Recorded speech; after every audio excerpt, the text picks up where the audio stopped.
Bob Looney! Howdy, y'all. We're in the shop. It is January the 20th. It's been an interesting January. We'll talk more about that in a minute. But today we might have a few people come through. We got a couple bows to work on. Bobby's making a string. We'll see what we can get into. So what has happened this month has been, everybody's been sick there at the end of the year. It was TJ, me, and Bobby. Who knows? TJ had the COVID. Me and Bobby, we don't know. We probably had something. We scared to get checked. Anyway, got over that. And then 2 or 3 days into January, started having a tooth hurt. I ain't had a tooth hurt in 20 years. So, lucky me, had to have a root canal done. A few days later, Bobby had to have some dental work done as well. And Bobby don't do dental work. We'll talk about that later, maybe. Uh-oh. Y'all stand by.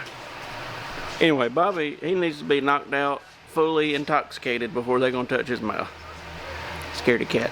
Anyway, I still gotta go back and get my permanent crown thing done here in 2 weeks. Then my dad had to have a spinal fusion done, and I've been having to deal with my parents and all their stuff, and their animals and all that stuff. And then, I don't even know what else. But we're here today. We sort of happy, even though it's 17 degrees outside. And, we're alive. I need to show y'all a toy I bought, a temporary toy. I'm needing a bow to hold me over till I got another bow coming. So I found this beaut right here online. Whoa. Super Focus XL. I gotta put a string on it and set it up. But I got a heck of a deal on it, so I'm gonna play with it for a little while. And then I got some other stuff to play with. Y'all see sooner than later. But anyway, that's why we've been missing for a couple weeks. I've been missing, trying to get my mouth to not hurt. It's not hurting. They fixed me up. They drilled on me. Oh, let me tell y'all this story real quick. Let me back this thing up. So I was sick when I had the root canal done. Let me get this thing focused. So I showed up. The day they looked at my tooth, I was snotting pretty good, and I knew the next day was going to be worse. So I showed up that morning, and I was like, listen, I am really snotting. Is this going to be okay to do? They were like, oh, of course they wanted some money. Oh yeah, it happens all the time, no big deal. So they put one of them rubber or dental damn things over that tooth. I'm trying to breathe out of my mouth. They blowing water up in there and suctioning. And at one point, some sort of a vacuum got created, and that dental dam was going.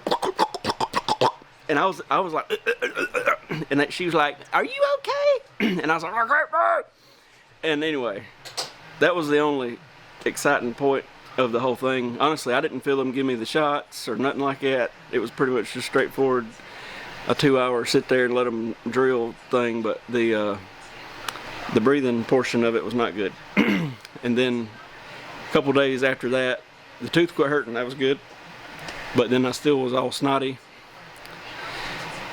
And that just sucks. So hopefully we over being sick for the time being, because nobody likes to be sick. It rained a substantial amount last week. Bobby's house flooded. I'm telling y'all, we getting the bad stuff out of the way already, and we're gonna have a great 2024. At least that's my plan. And then when we come back next week and I'm using Bobby's cane, y'all know I was wrong. But anyway, that's the update, the life update that y'all needed to hear. And now we'll get to some bow stuff. Project number 1 is this Killer Instinct Boss 405. It's got cracked limbs, the strings are blowed up, and the trigger mechanism's almost messed up. The guy brought trigger mechanisms, flippers, strings, limbs, all kind of boxes of random stuff.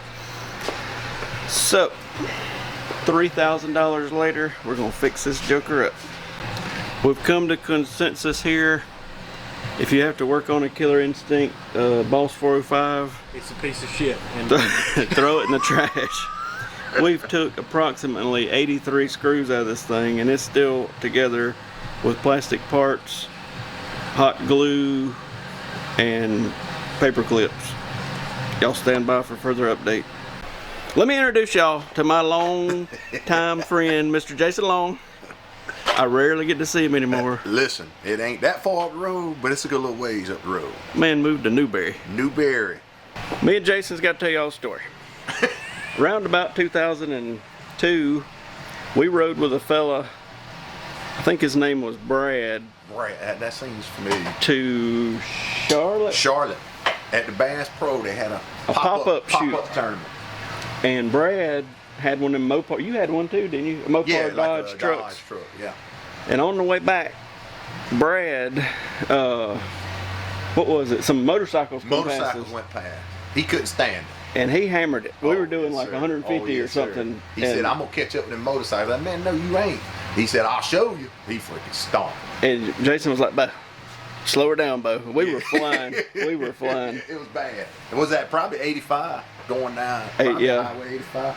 He said, I'll catch him something. I hadn't seen that guy since. I seen that guy like 2 times after that.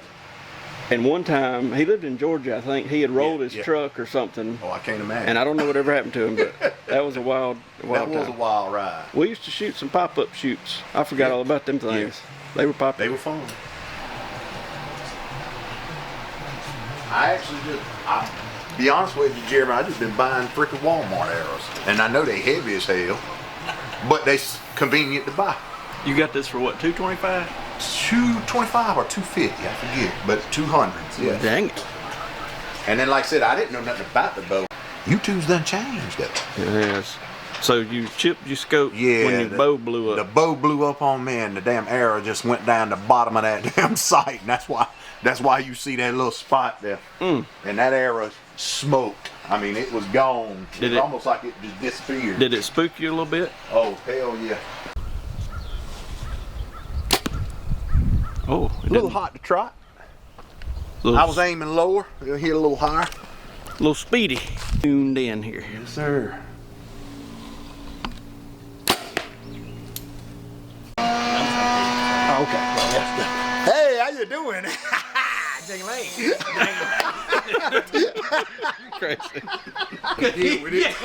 Because he thought Grandma was stealing from him. He said he go high. So he took cash out and put it in jars, and he's got 180 acres there, and goes around and buries it all around his property, and then loses his mind for where he put everything. So when my mom and her brothers and sisters were deciding to have an auction, they're putting all of his stuff together, and Mom said there was a pair of boots that she was looking at for me from Grandpa, and they had an auction to kind of, because all the money was gone, so we didn't have to pay for the funeral. So we were trying to auction off Grandpa's stuff to pay for the funeral. Well, Mom said there's a pair of boots. She said, Houston, I was bidding on them to get them for you. And she said, my cousin Charity or somebody bought them. She bought the boots and stuck her hand down there and pulled out $20,000 cash. Grandpa had stuck $20,000 in a pair of work boots and forgot where he put them. I believe we just missed the greatest story of the day, or 2 of them. I didn't even have the camera out.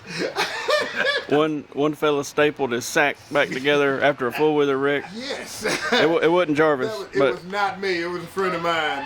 We'll call him Matthew Pruitt. Everybody knows it. And then this fella's grandpa. My grandpa was one of the toughest sons of guns you'll ever meet. And growing up in the Amish community, they don't necessarily believe in circumcision. And so as Grandpa got older and became a Mennonite, he felt convicted to be circumcised. My grandpa, being the cheap man that he was, he decided not to go to the doctor, and he circumcised himself at 62 years old. And I will back that story up. I will call my parents right now, and they will tell you that is the God's honest truth. So Grandpa was a tough man. R.I.P. Grandpa. Yeah, I don't mind. Can you explain the process of circumcision? Not me. I wasn't there. All right, y'all. Everybody has rolled out. T-Bob's laying the strings, and that's about it. We set up a couple bows. I got halfway done on that crossbow. It was about 8,000 parts. I just got to I got to change the limbs on it, and hopefully it'll not blow up. But we'll see. I got my doubts. Hopefully y'all had a good day. We'll do some more. Hopefully some 3D videos coming up in a couple weeks here. Get to shooting. If it needs to warm up a little bit. We were not meant for 15 degrees. Well, TJ, he's got that beard. He puts it over his head, and he warms his bosom. But hopefully some 3D videos will be coming up soon. But we'll see y'all. Y'all have a good one.